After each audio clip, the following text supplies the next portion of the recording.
때보다도 찬양이 더 은혜롭고 그 찬양이 그리웠습니다. 특별하신 하나님의 은혜와 또 여러분의 중보기도 언덕으로 안식년 여정을 은혜롭게 마치고 돌아왔습니다. 매 순간 중보기도의 위력을 실감한 여정이었습니다. 시작할 때마다 우연히 만나는 만남이라도 다 복된 만남이 되도록 기도했고, 또 어디를 가나 형통하도록 기도한 기도 덕에 또 하나님의 은혜에 인도하심을 따라서 위기가 없었던 건 아니지만 그때마다 하나님은 최선의 길로 인도하셨고, 원래 5월로 계획되었던 것들이 여러 일정으로 6월로 변경된 것도 하나님의 특별한 은혜였고, 또 제일 좋은 계절에 하나님이 창조하신 그 위대한 자연 앞에서 오히려 우리 인간의 연약함을 보게 되고 또 겸손함을 배울 수 있는 그런 복된 여정이었습니다. 그리고 기도하신 여러분에게 또 저를 대신해서 이렇게 말씀을 전해주신 두 분의 부목사님들에게도 진정으로 감사의 마음을 전합니다. 여러분이 계셔서 정말 든든하게 또 편안하게 잘 안식하고 돌아올 수 있었습니다. 여러분이 믿거나 말거나 하지만 어디를 가 있어도 내 마음은 늘 교회입니다. 눈에 보이는 건 늘 교회가 먼저 보이고, 또 나흘째 되던 밤인지 모르겠는데 그날 저녁에 잠을 자는데 꿈에 우리 이영수 집사님이 나타났습니다. 할렐루야. 이성수 집사님 아멘 좀 하소. 저는 어머님도 한 번 꿈에 나타나셨고 아버님은 한 번도 못 뵙고 큰형님은 자주 뵙니다마는 이영수 집사님이 그 병약하던 모습은 간데 온 데도 없고 정말 아름다운 모습으로, 깨끗한 모습으로, 건강한 모습으로, 양복은 아닌데 가장 좋은 옷을 입고 찾아와서 감사했다라고 인사를 했습니다. 그리고 식당에서 성도들을 다 만난 자리에서도 뭐 어떤 이야기인지는 모르지만 와주셔서 감사했다라고 그 이야기를 전하고, 자다가 잠을 깨서 아내를 깨웠습니다. 제가 이런 꿈을 꾸었다라고. 어떻든 여러 가지 많은 은혜들을 경험하는 그런 여정이었습니다.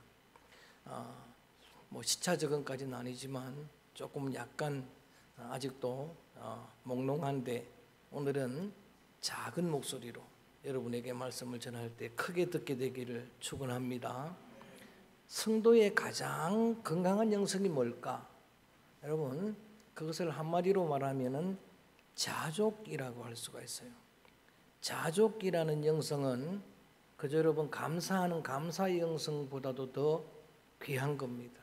그리고 타고난 성품 때문에 저도 역시 그런 성격이지만 뭐 긍정적인 사고, 그거를 뛰어넘는 겁니다. 어떤 상황 가운데서도 하나님의 은혜를 진심으로 자족하는 그런 영성이 건강한 영성이라고 할 수가 있습니다. 구약 성경에 다윗의 영성이 그런 영성입니다. 야훼 하나님이 나의 목자가 되셔서 따라할까요? 내게 부족함이 없으리로다. 더 크게 내 잔이 넘치나이다. 그게 자족의 영성 아닙니까? 야훼가 나의 목자가 돼서 충분하다는 이야기 아닙니까?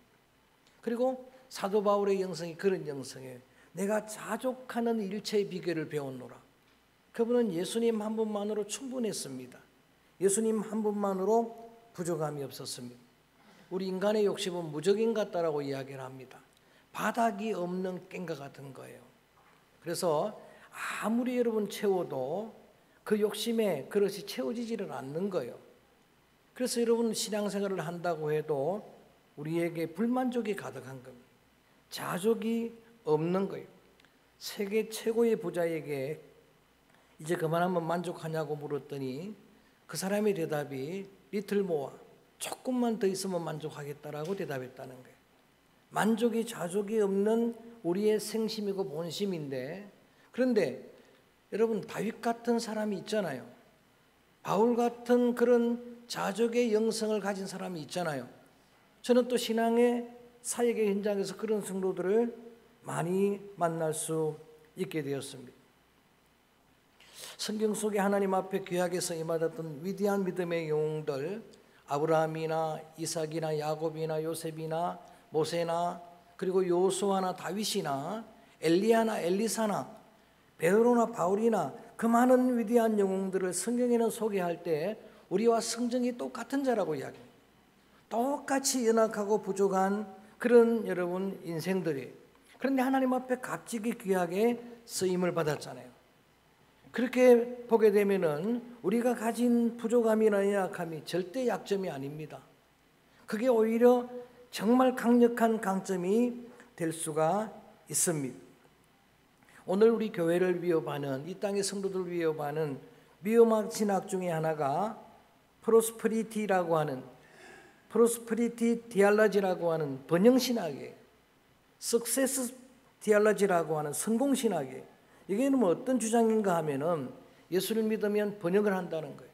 예수를 믿으면 다 성공을 해야 한다는 겁니다.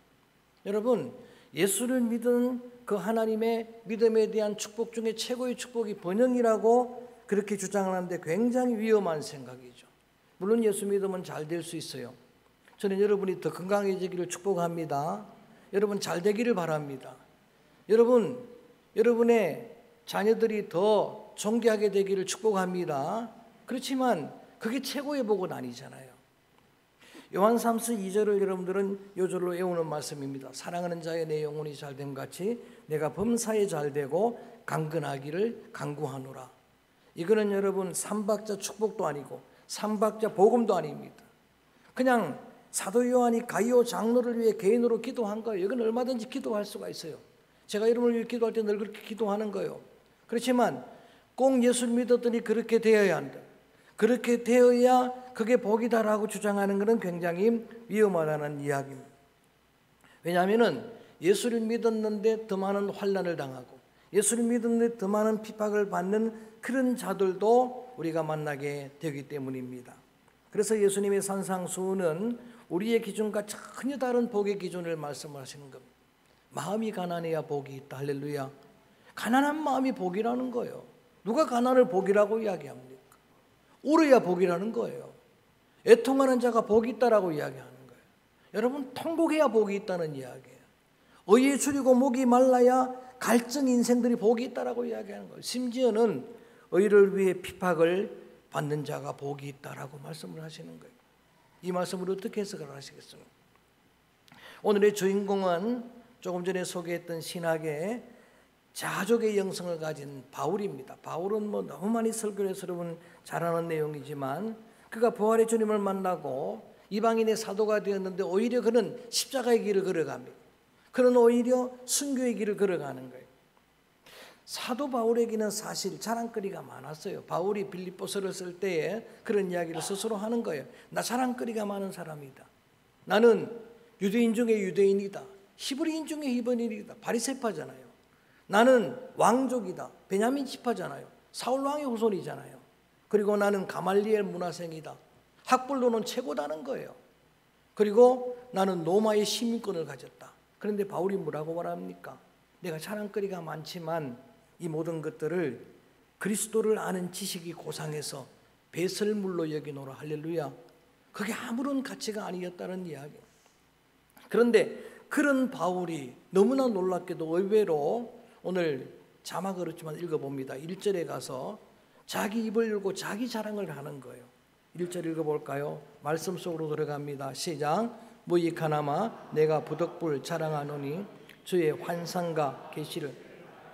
자랑하지 않던 바울이 어느 날 고린도 교회에 편지를 쓰면서 내가 자랑할 게 있다라고 이야기를 하는 거예요. 여러분, 이 내용의 배경은 이러합니다. 바울이 에베소에서 목회를 하다가 잠깐 필립보 교회를 방문했어요. 그런데 필립보 교회랑 고린도 교회는 그렇게 멀지 않는 그런 지역입니다. 그래서 고린도에 자신이 개척을 하고 1년 반 동안 목회를 했던 교회에 소문을 듣는 거예요. 근데 안타까운 소문이 들리는 거예요. 그 소문이 뭔가 하면은 바울을 믿을 수 없다는 거예요. 바울은 사도가 아니라는 이야기입니다. 그래서 바울의 사도권에 대한 논쟁이 심하다는 소식을 듣고 안타까워서 고린도후서를 쓰는 거예요. 지금 이 편지를 쓰면서 그래서 부득불 내가 자랑하지 않고 싶은데 자랑한다는 거예요. 그 자랑이 뭡니까? 2절입니다. 남의 이야기처럼 하지만 자기 이야기예요. 시작. 내가 그리스도 안에 있는 한 사람을 아노니 그는 14년 전에 셋째 하늘에 이끌려 그가 몸 안에 있었는지 몸 밖에 있었는지 나는 모르거니와. 고린도 교회 성도들이 자신의 사도권에 대해서 논쟁을 하고 있다는 소문을 듣고서 바울은 자신의 자랑거리를 이야기하는 거예요. 내가 주의 환상과 계시를 말하겠다. 그러면서 내가 아는 한 사람이라고 말하지만 자신의 이야기, 14년 전의 이야기를 하는 거예요. 1차 선교여행 사건입니다. 여러분 갈라디아 지역, 비시디아 지역, 오늘날 터키 지역에 1차 복음을 전할 때 루스드라라고 하는 그런 곳에서 복음을 전하다가 돌에 맞아 급한 죽게 되는 거예요. 죽었는지 살았는지는 자기는 모르는 거예요. 오늘 뭐라고 말합니까? 몸 안에 있었는지 몸 밖에 있었는지 모르겠다는 거예요. 그런데 하나님은 아신다는 거예요. 그런 가운데서, 위기 가운데서 그는 셋째 하늘로 끌려가는 그런 경험을 하는, 이게 뭡니까? 천국이죠. 하나님의 나라를 그가 경험하게 되는 거예요. 여러분이 개인적으로 체험으로 천국을 경험한 그런 사람들도 저도 몇 번 있습니다. 근데 여러분 이건 설명할 수가 없는 그런 하나님의 나라의 체험 아닙니까? 보통 저 하늘도 하늘 그러고 저 코스모스 우주도 하늘 그러지만 성경의 셋째 하늘은 천국이에요. 헤븐입니다. 하나님의 나라를 경험하게 되는 거예요. 그 하나님의 나라를 경험했을 뿐만 아니라 4절로 넘어가 봅니다. 이런 신비한 은혜를 경험하는 거예요. 4절 시작. 그가 나그네로 이끌려가서 말로 표현할 수 없는 말을 들었으니 사람이 가히. 자, 이 경험을 내가 체험했다고 생각해 보세요. 여러분이 기도하는 중에 천국을 경험했어요. 그리고 주님의 음성을 들었어요. 말로 표현할 수 없는 음성을 들었으면 자랑할 만하잖아요. 이렇게 자랑을 시작했다가도 여러분 5절 말씀 읽어볼까요? 5절 말씀 읽어봅니다. 시작. 내가 이런 사람을 위하여 자랑하겠으나 나를 위하여는 약한 것 외에 자랑하지 않으. 자신을 위해서는 자랑하지 않겠다. 남이 이야기하는 것처럼 이야기를 하는 거예요. 누가 봐도 바울의 자신의 이야기잖아요. 그래서 바울은 혹시나 잘못 자랑할까 봐 6절도 읽어볼까요? 6절 말씀 시작. 내가 만일 자랑하고자 하여도 어리석은 자가 되지 아니한 것은 내가 참말을 함이라. 그러나 누가 나를 보는 바와 내게 듣는 바에 지나치게 생각할까 두려워하여 그만두노라. 자랑을 시작했다가 그만두겠다는 겁니다. 혹시나 이 이야기를 교인들이 듣고 내가 간증했던 것보다 지나치게 생각할까 봐, 그럴까 봐 내가 지금 그만두는데, 그런데 이런 자랑만 이야기하는 게 아니고 내가 이런 특별한 은혜를 경험했는데, 자 7절 말씀입니다. 7절의 고백입니다. 읽어볼까요? 시작. 여러 계시를 받은 것이 지극히 크므로 너무 자만하지 않게 하려고 내 육체에 가시고 사탄의 사자를 주셨으니 이는 나를 쳐서 너무. 자, 자신의 특별한 은혜의 체험을 자랑하다가, 그리고 자랑하는 것을 그만둔 다음에는 뭐라고 말하는가? 내가 받은 은혜가 너무 커서 하나님은 내가 교만하게 될까 봐 내 육체에다가 가시를 주었다는 이야기. 가시를 주어서 나를 쳐서 나를 자만하지 않게 하려고. 그래서 바울에게 있었던 그 가시는 고통이 아니라 하나님이 자신을 겸손하게 만드는 도구라고 간증을 하고 있는 거예요. 자신의 가시가, 여러분 바울의 육체 가시가 뭡니까? 질병입니다. 그래서 어떤 분은 안질이라고 이야기를 해요. 또 어떤 분은 간질이라고 이야기를 합니다. 심지어 어떤 신학자들은 둘 다일 수 있다라는 이야기. 바울은 시력이 약했어요. 그래서 편지를 쓸 때에 대필자를 두었어요. 자신이 편지를 쓸 수가 없는 거예요. 마지막 사인만 자신이 하는 겁니다. 그리고 많은 사람들을 치료하는 은사가 있었잖아요. 죽은 자도 살렸잖아요. 그런데 정작 자신은 집에 돌아와서 불에도 물에도 넘어지는 인생입니다. 근데 여러분, 이러한 자신의 육체의 가시를 두고 8절 봅니다. 우리와 성정이 똑같으니까 이렇게 기도할 수밖에 없잖아요. 8절 읽어볼까요? 시작. 이것이 내게서 떠나게 하기, 내가 3번 죽게. 마치 예수님이 겟세마네 동산에서 고난의 잔을 옮겨달라고 3번 기도한 것처럼 바울도 이렇게 기도하는 거예요. 이런 기도를 우리가 드릴 수 있는 거예요. 하나님, 내 가시를 좀 제해 주옵소서. 몇 번 했다고요? 3번 한 거예요. 3번 기도를 했는데 주님의 응답이 의외예요. 9절 말씀입니다. 9절 읽어볼까요? 9절 시작. 나에게 이르시기를 내 은혜가, 자, 여기까지만 합니다. 따라합니다. 내 은혜가 내게 족하도다. 하나님이 치료해 주시지를 않는 거예요. 하나님이 가시를 제해 주시지를 않는 거예요. 그러면서 은혜가 족하도다. 은혜라고 하는 게 내 결핍을 보충하는, 충분히 채우는 그게 은혜가 아니라 어떤 결핍 속에서도 충만함을 누리는 은혜를 진정한 은혜라고 이야기를 합니다. 그래서 이렇게 주님이 은혜가 족하도다. 예수님의 응답의, 하나님의 응답의 말씀은 오늘 아무리 약하고 부족해도 그런 가운데 저와 여러분 우리에게 자족의 영성이 필요하다는 거예요. 저는 어떤 상황 가운데서 여러분들이 자족하게 되기를 주의 이름으로 축원합니다. 은혜가 족합니다. 은혜가 족합니다. 주님 한 분만으로 충분합니다. 심지어는 이어지는 말씀 좀 더 읽어봅니다. 그렇게 말씀을 하시는데 이는부터 9절 말씀 이는부터 시작. 이는 내 능력이, 거기까지만 다시 한번 시작. 이는 내 능력이 약한 데서. 심지어 하나님의 응답은 은혜가 족하도다라고 하는 응답 거기에다가 더해서 주님의 능력이, 내 능력이 약한 데서 온전해진다는 거예요. 이게 하나님의 신비라고 하는 이야기. 여러분, 옥합이 강하면은요 보배가 드러나질 않는 거예요. 우리를 보배로운 질그릇이라고 이야기를 했잖아요. 질그릇은 깨어지기 쉬운 그릇이에요. 그게 깨어져야 이 질그릇 속에 있는 보배가 드러나는데 옥합이 너무 강해버리면은 여러분 보배가 숨겨지는 겁니다. 옥합이 강하면은 향기가 여러분 드러날 수가 없는 거예요. 마리아가 옥합을 깨뜨려 드릴 때에 그때 주님이 그것을 흠양하셨던 것처럼 이 땅에 여러분 정말 겸손의 리더, 연약하고 부족한데도 주님 앞에 정말 주님의 은혜를 구하는 그런 리더십으로 정말 상처와 고통을 당하는 지체는 없어요. 대부분 강한 리더십 때문에 여러분 백성들이, 온 사람들이 고통을 당하는 거잖아요. 푸틴한 사람 때문에, 트럼프한 사람 때문에, 이스라엘 총리한 사람 때문에, 이란의 여러분 악한 지도자, 얼마나 많은 사람들이 고통을 당합니까? 얼마나 많은 사람들이, 온 세계가 고통을 당합니까? 근데 여러분 부족해도 연약해도 주님의 은혜를 사모하고 주님의 은혜를 덧입고 그런 겸손의 리더십으로 무당한 그러한 많은 사람들을 통해서 많은 지체들이 위로를 얻게 될 줄로 믿습니다. 우리는 연약합니다. 우리는 부족합니다. 그렇지만 우리 안에 예수님이 임재하십니다. 믿습니까? 우리 안에 성령님이 부어집니다. 예수님이 임재하시고 성령님이 부어주시면은 그러면 누구나 다 너무나 소중한 주님의 보배로운 그릇이 될 수가 있습니다. 소중한 리더십을 발휘할 수 있는 그런 믿음의 성도들이 될 줄로 믿습니다.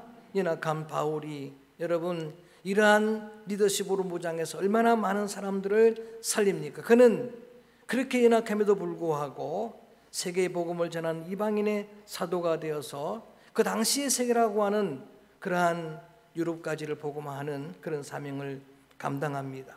영국의 너무나 유명한 대표적인 설교가 스폴전 목사님도 바울처럼 육체의 가시가 있었다고 합니다. 그리고 이 땅에 대한민국의 한국교회를 대표하는 위대한 목사님들, 이미 하나님의 나라에 가신 분들이지만 한경기 목사님, 조영기 목사님, 김창임 목사님, 하용조 목사님, 오카는 목사님, 그런 정말 한국교회 대표 목사님들 대부분 그의 삶의 자리에서 너무나 연약함으로 하나님 앞에 고민하고 기도했던 병약한 그러한 자들이었습니다. 그런데 정말 오늘 말씀처럼 주님의 능력은 그 약한 데서 온전해진 겁니다. 뿐만 아니라 오늘 그 말씀을 계속 이어가 봅니다. 우리 9절 말씀을 그러므로부터 다시 한번 읽어갑니다. 9절이 너무 중요해요. 세 번째 읽습니다. 9절 시작. 다시 한번 그러므로부터 시작. 그러므로 도리어 크게 나의 연약한 것들에 대하여 자랑하리니 이는 그리스도의 능력이. 저는 이미 이 말씀을 준비하고 떠들가나 묵상을 하면서 사실 제게 가장 은혜가 됐던 게 이 부분입니다. 여러분, 하나님의 능력이 약한 나에게서 온전해진다는 말씀도 귀하지만 저는 이 말씀이 너무나 귀해요. 이렇게 약한 것들에 대하여 자랑하리는 그리스도의 능력이 따라할까요? 내게 머물게 하려 함이라. 사도 바울은 하나님의 능력은 일회적으로 임하는 것을 원치 않았어요. 하나님의 능력이 내게 임하면은 그 능력이 지속적으로 머물기를 원했어요. 그래서 그는 오늘 본문 말씀대로 연약한 대로 가시가 있는 채로 부족한 그대로 하나님 앞에 감사한다고 말합니다. 기뻐한다고 말합니다. 그리고 자신의 약함을 자랑한다는 거예요. 지금부터는 바울의 자랑은 여러분 그 배설물처럼 여겼던 그 자랑 꺼내는 게 아니에요. 바울의 자랑은 약한 거 자랑하는 거예요. 그리고 바울은 십자가만 자랑한다고 이야기를 하는 거예요. 왜 이렇게 감사하고 자족할까요? 그것은 그럴 때만이 그리스도의 능력이 지속적으로 자신 안에 머무는 걸 알았습니다. 그래야 그 능력이 계속 머무는 거예요. 여러분을 축복하는 시간입니다. 저는 함께 예배드리는 여러분이나 여러분의 자녀들, 여러분의 심령 안에 주님의 능력이 지속적으로 머물게 되기를 주의 이름으로 축복합니다. 그래서 오늘 제목이 내 모습 이대로입니다. 부족한 모습 이대로. 연약할 때 크게 따라할 거예요. 부족하고 연약할 때 그 어떤 핑계도 될 수 없습니다.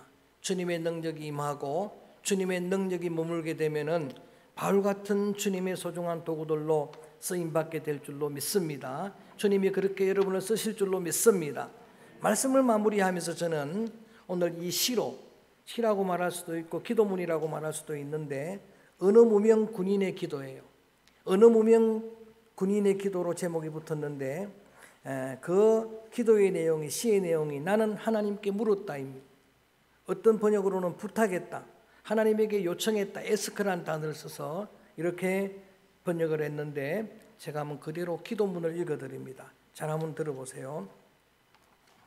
나는 하나님께 나를 강하게 만들어 달라고 부탁했다, 기도했다는 거죠.